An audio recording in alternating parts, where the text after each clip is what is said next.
Other news tonight, the families of more than 40 people who died during the Christmas weekend blizzard are remembering their loved ones tonight. Our Sarah Mikowitz sat down with the family of an essential worker who died in the storm. Anndel was a caring, loving person. She always helped others.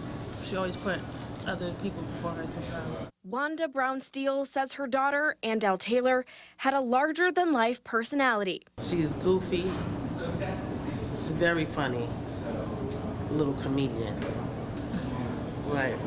Yeah. Everybody loved her. Anndel worked as a certified nurse assistant at Absolute Care of Aurora Park. On Friday, the 23rd, she drove home after work, but got stuck in the blizzard. The snow had piled up so high, and which put pressure on the doors. So when she went to try to get out, she couldn't. She kept in contact with her family, who live in North Carolina, letting them know what was happening.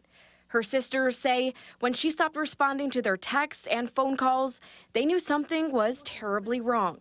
We didn't know if she was safe and just didn't have her phone. We didn't know if she was stuck in her car or stuck in the snow somewhere outside of her car.